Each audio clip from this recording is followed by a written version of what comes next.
দক্ষিণ মালদা জিতব, আমরা অনেক বেশি সিট নিয়ে পশ্চিম বাংলাতেও আসব। আর এই সরকারটাকে তাড়ানোর জন্য 1.5 বছর নয়, কয়েকটা মাস অপেক্ষা করতে হবে। মানুষের আশীর্বাদে, শুভেচ্ছায়, দোয়ায়। আর এখনো ভাবছে হরে কৃষ্ণ হরে রাম, যদি পাই 30টা ধাম। বুঝুন,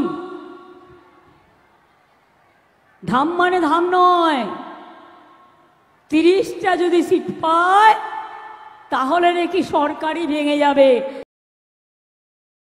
একটা বিজেপির বিচারালয়, বিজেপি যেটাকে বসে বিচার করে, রাজনৈতিক বিচার। আমি আজকের এই রায়কে স্বাগত জানিয়ে বলবো, আর কি কোনো প্রমাণের অপেক্ষা আছে? তৃণমূল মানে কি করবেন? আমায় সাজা দেবেন, ডিফামেশন করবেন, আমি তৈরি। জেলে পাঠাবেন, আমি তৈরি। কি নির্লজ্জ একটা প্রশাসন! ভাবা যায় এমন একটা প্রশাসন এই মুহূর্তে আমাদের রাজ্যে চলছে, যেখানে কলকাতা হাইকোর্টের নির্দেশে 25,753 জন শিক্ষক শিক্ষিকার চাকরি চলে যায় দুর্নীতির দায়ে। না, নিশ্চিতভাবে এদের মধ্যে সকলেই দুর্নীতি করে চাকরি পাননি, কিন্তু এই রাজ্যের সরকার এমন একটি ব্যবস্থা করার চেষ্টা করেছিল দুর্নীতি এবং আসল প্রার্থীদের মিলিয়ে মিশিয়ে, যাতে করে কোনোভাবে এদেরকে আলাদা করতে না পারা যায়। গোটা ভারতবর্ষে এতগুলি রাজ্য সরকার বিভিন্ন জায়গায় তাদের রাজ্য প্রশাসন চালাচ্ছে, কিন্তু এই পশ্চিমবঙ্গের মতো ন্যাক্কারজনক ঘটনা এমনকি পশ্চিমবঙ্গের ইতিহাসে যতগুলো রাজনৈতিক দল শাসন করেছিল আমাদের রাজ্যে, তার সমস্ত নজিরকে কার্যত ছাড়িয়ে গিয়েছে তৃণমূল কংগ্রেস। আর এমনটা যে সাধারণ মানুষের জানা ছিল না, তেমনটা মোটেই নয়। চুরি দুর্নীতির অভিযোগ দীর্ঘদিন ধরে পশ্চিমবঙ্গে চলে আসা সত্ত্বেও যখনই নির্বাচন হয়েছে, দুহাত ভরে পশ্চিমবঙ্গের মানুষ চুরি দুর্নীতিকে উপেক্ষা করে এই শাসক দলকে জিতিয়ে এসেছে। কার্যত আমাদেরও একটি বড় অংশ দুর্নীতির পক্ষেই বারবার সমর্থন জানিয়েছেন। আজকে কি রাজ্য প্রশাসন তৃণমূল কংগ্রেসের সাথে সাথে সেই সমস্ত মানুষদের লজ্জা হবে যারা সবকিছু দেখে শুনেও এখনো পর্যন্ত নির্লজ্জভাবে এমন একটি প্রশাসনের পক্ষে দাঁড়াতে চাইছেন, যারা আমাদের এই রাজ্যকে একেবারেই ধ্বংসের দিকে নিয়ে যাচ্ছেন? পরশুদিন কি বললে একটা গদ্দার, আমি ঘৃণা করি ওর নাম বলতে, সেই জন্য ওকে বলেছি গদ্দার। অনেক খেয়েছে তৃণমূলের, খেয়ে দিয়ে পড়ে 2বার ইলেকশনে হেরেছিল, তারপরে আমি দাঁড় করিয়ে জিতেছিলাম। তৃণমূল যখন তৈরি হয়েছিল তখনও ছিল না ওরা, অখিলগিরি দাঁড়িয়েছিল, ও আর ওর বাবা দাঁড়ায়নি, ভয়ে 3rd পজিশনে গেছিল। বোম ফাটাবে, কি বোম না, আজকে বলেছে 26,000 ছেলে মেয়ের চাকরি খেয়ে নিলাম। আমি বলি অত সহজ নয়। হ্যাঁ, কোর্ট একটা রায় দিয়েছে, দিতে পারে, সব রায় যে আমায় মানতে হবে তার তো কোনো মানে নেই। রায়ের বিরুদ্ধে অ্যাপিল করার জন্য উচ্চ আদালত আছে।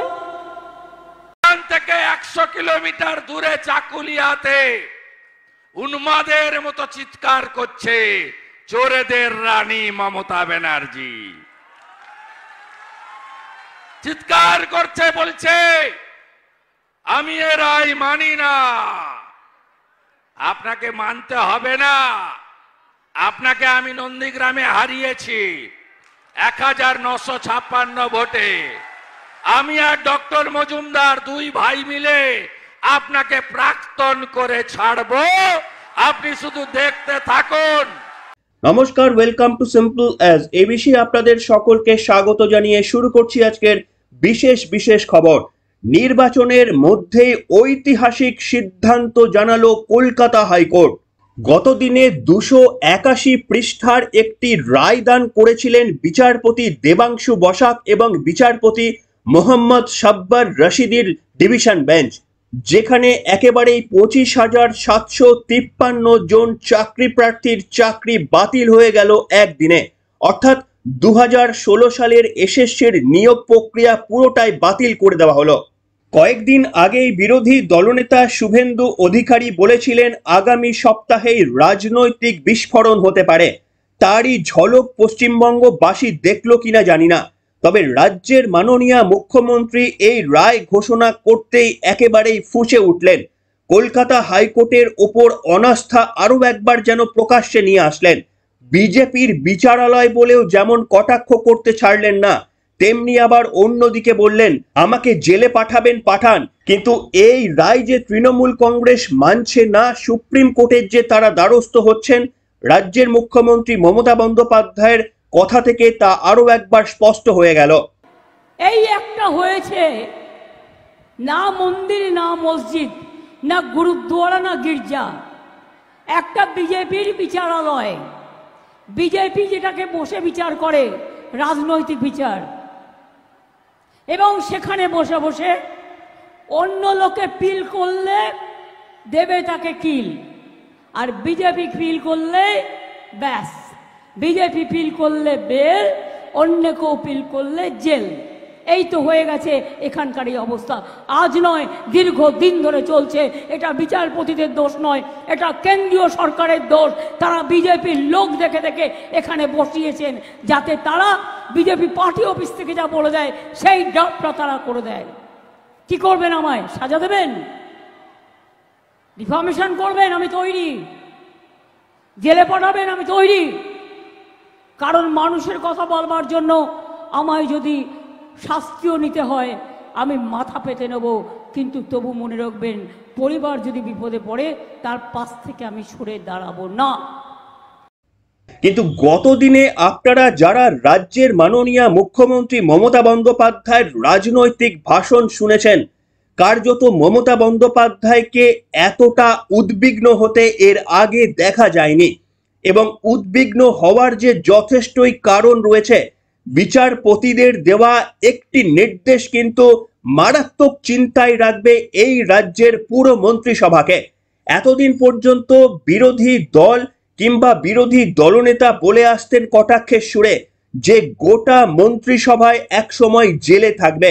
অনেকেই এই ঘটনাটিকে অতিরঞ্জিত বা শুভেন্দু অধিকারীর আগ্রাসী হিসাবেই অনেকে দেখতে চাইতেন, কিন্তু গতদিনে যে রায় দেওয়া হয়েছে তাতে স্পষ্ট করে উল্লেখ করে দেওয়া হয়েছে রাজ্য সরকারের মন্ত্রিসভাতেও এসএসসি বেআইনি চাকরি রক্ষা করার স্বার্থে বিভিন্ন সিদ্ধান্ত নিয়েছে।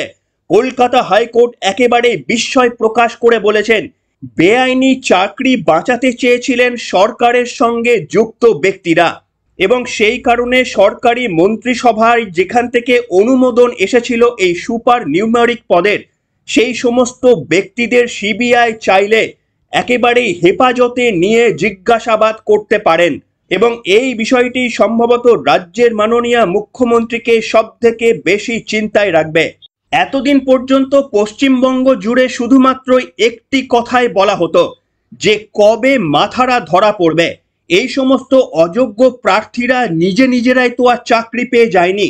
সরকারের অনুমোদন না থাকলে এতগুলো পদে চাকরি পাওয়াটা যে সহজ নয় পশ্চিমবঙ্গের সাধারণ মানুষও বুঝতে শুরু করেছিল, কিন্তু কবে মাথারা ধরা পড়বে তার নির্দিষ্ট কোনো রূপরেখা এতদিন পর্যন্ত ছিল না। কিন্তু গতদিনে মাননীয় দেবাংশু বসাকের ডিভিশন বেঞ্চ যা বলেছে, কার্যত সেই মাথার কাছাকাছি পৌঁছে যাওয়া সিবিআই এর যেন সময়ের অপেক্ষা। তার কারণ বলা হয়েছে যে মন্ত্রিসভার যারা এই সমস্ত সম্মতি দিলেন, যারা সুপার নিউমেরিক পদকে বৈধ বলে ঘোষণা করলেন, অর্থাৎ খুব সিম্পল ভাবে আপনাদের বোঝানোর জন্য বলছি, যতগুলো প্রার্থী বা ভ্যাকেন্সি রয়েছে তার থেকেও বেশি সংখ্যক শিক্ষক নিয়োগের অনুমোদন দেওয়া হয়েছিল মন্ত্রিসভা থেকে, এবং সেই কারণেই সিবিআই চাইলে মন্ত্রিসভার কাউকেও হেফাজতে নিয়ে জিজ্ঞাসাবাদ করতে পারবেন বলে যে রূপরেখা দেখিয়েছেন, সেটাই যেন মাথাদের হাতে পাওয়ার একটি অন্যতম রাস্তা। এর অবস্থাটা হয়েছে কি জানেন? গাড়ির পিছনে দেখবেন লেখা থাকে, দেখবি আর জ্বলবি, লুচির মতো ফুলবি। এর অবস্থা তাই হয়েছে। এ সামলাতে পারছে না। আজকে কলকাতা হাইকোর্টের ডিভিশন বেঞ্চ একটা সবচেয়ে ভালো রায় দিয়েছে কি সুপার নিউমেরিক পোস্ট। আপনাদের বাংলা করলে বুঝায় বাড়তি পোস্ট ক্রিয়েশন যারা করেছে তাদেরকে সিবিআই কাস্টডিতে নিতে বলেছে। বাড়তি পোস্ট চোরেদেরকে রেগুলারাইজ করার জন্য কে করেছে? মমতা ব্যানার্জি করেছে। কবে করেছে? 5ই মে 2022 ক্যাবিনেট মিটিং এ করেছে। আমি এই সভা থেকে 5ই মে 2022 ক্যাবিনেটে যারা উপস্থিত ছিল তাদেরকে অবিলম্বে সিবিআই কাস্টডিতে নেওয়ার দাবি করি।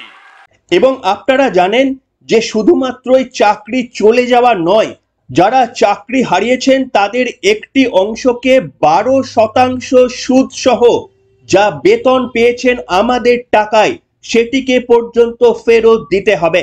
তবে মাথায় রাখবেন এটা সম্পূর্ণ 26,000 বাতিল প্রার্থীদের জন্য নয়।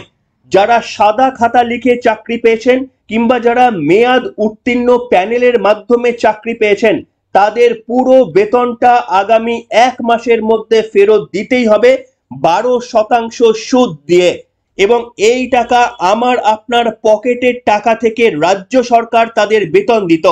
কিন্তু এখানেই আমার প্রশ্ন, যারা বেতন পেলেন নিশ্চিতভাবে তারা তো দোষী, কারণ তারা জানতেন যে অযোগ্য প্রক্রিয়ায় তাদেরকে অন্তর্ভুক্তি করানো হয়েছিল এবং তারা সাধারণ মানুষের করের টাকায় বেতন পেয়ে এসেছেন, তাই তাদের শাস্তির কোপে অবশ্যই পড়তে হবে।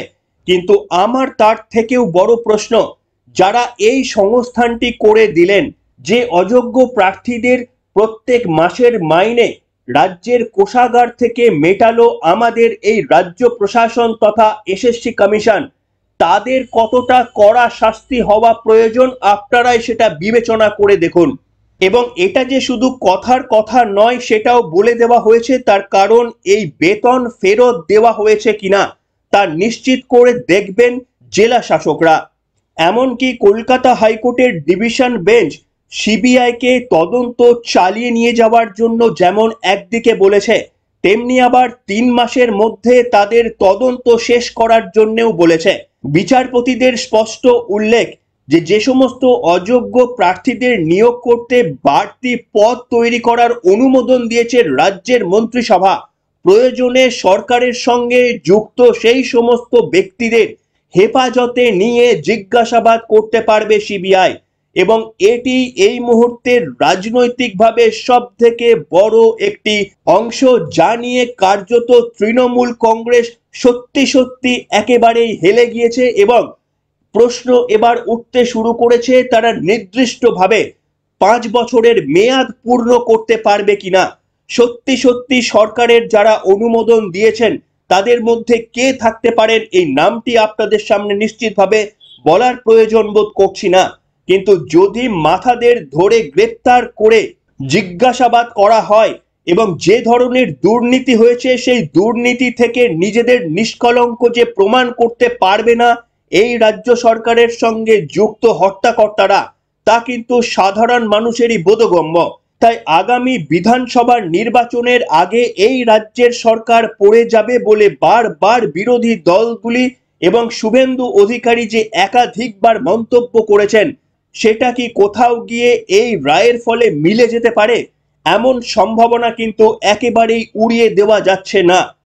দক্ষিণ মালদা জিতবো, আমরা অনেক বেশি সিট নিয়ে পশ্চিম বাংলাতেও আসবো, আর এই সরকারটাকে তাড়ানোর জন্য 1.5 বছর নয় কয়েকটা মাস অপেক্ষা করতে হবে। আপনার মানুষের আশীর্বাদে শুভেচ্ছায় দোয়ায় আর এখনো ভাবছে হরে কৃষ্ণ হরে রাম, যদি পাই 30টা ধাম। বুঝুন, ধাম মানে ধাম নয়, 30টা যদি সিট পায় তাহলে নাকি সরকারই ভেঙে যাবে। আমি বলি আগে তুমি 10টা সিট পেয়ে দেখাও, তারপরে তুমি 30টার কথা বলো, 42টার কথা ভাবো। তবে নিশ্চিতভাবে আপনাদের বলেছি এবং রাজ্যের মুখ্যমন্ত্রীও বলেছেন বারবার যে এই রায় নিয়ে তারা সুপ্রিম কোর্টে যাচ্ছেন। কিভাবে 4 সপ্তাহের মধ্যে তাদের সমস্ত মাইনে ফিরিয়ে দিতে পারবেন চাকরি প্রার্থীরা, তাদেরকে নিয়ে সমবেদনাও জানিয়েছেন মুখ্যমন্ত্রী।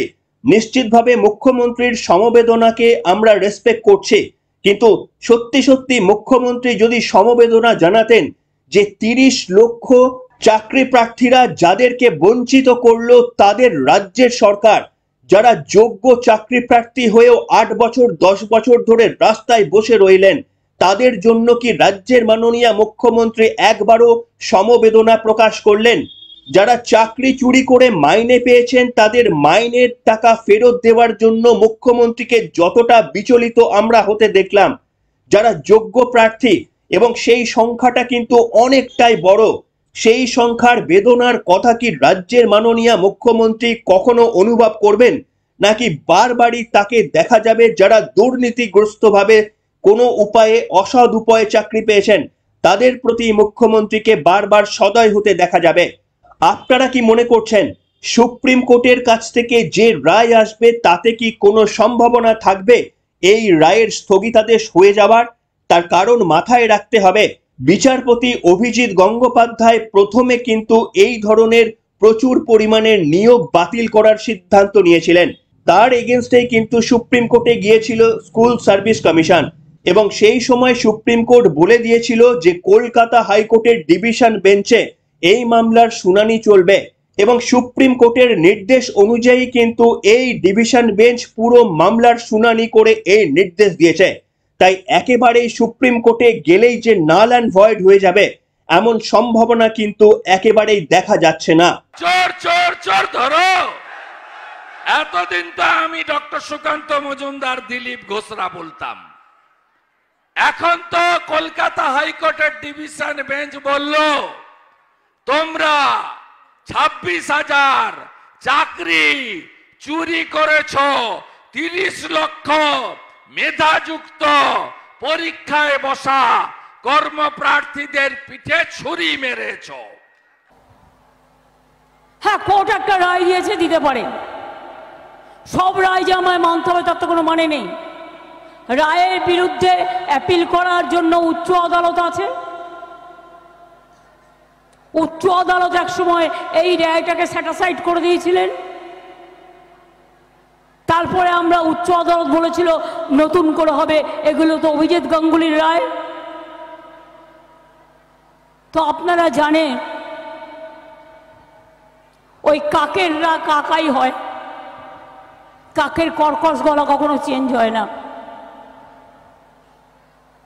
এই রায়ের বিরুদ্ধে আমরা সুপ্রিম কোর্টে যাচ্ছি, ছাত্রছাত্রীদের হয়ে, শিক্ষার্থীদের হয়ে।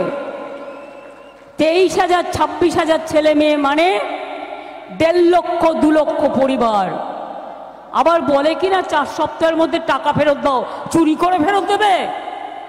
তবে ব্যক্তিগতভাবে আপনাদের কাছে আমি যেটা বলতে পারি, যেটা একেবারেই আমার ব্যক্তিগত আন্দাজ, আমি একেবারেই আইনের ছাত্র নই, তাও আপনাদের বলতে পারি যে সমবেদনার কারণে হয়তো এই জায়গাটি যে 4 সপ্তাহের মধ্যে সমস্ত মাইনে ফিরিয়ে দিতে হবে, এই জায়গাটি হয়তো রেকটিফিকেশন হলেও হতে পারে সুপ্রিম কোর্টে, কিন্তু পুরোপুরি যে সিদ্ধান্ত নেওয়া হয়েছে তাকে বাতিল করে দেবে সুপ্রিম কোর্ট যেমনটা তৃণমূল কংগ্রেস বলছে, একথা মানতে কিন্তু আমরা নারাজ। আপনারা কি মনে করছেন 2024-এর লোকসভার নির্বাচন চলাকালীন যে ভয়ানক ঘটনা সামনে এলো সেটা পশ্চিমবঙ্গের ম্যাক্সিমাম মানুষের কাছে নতুন কিছু নয়? তার কারণ আমাদের মধ্যে অনেকেরই ধারণা তৈরি হয়েছিল যে সত্যি সত্যি দুর্নীতি করে একটি বড় অংশের চাকরি দেওয়া হয়েছিল।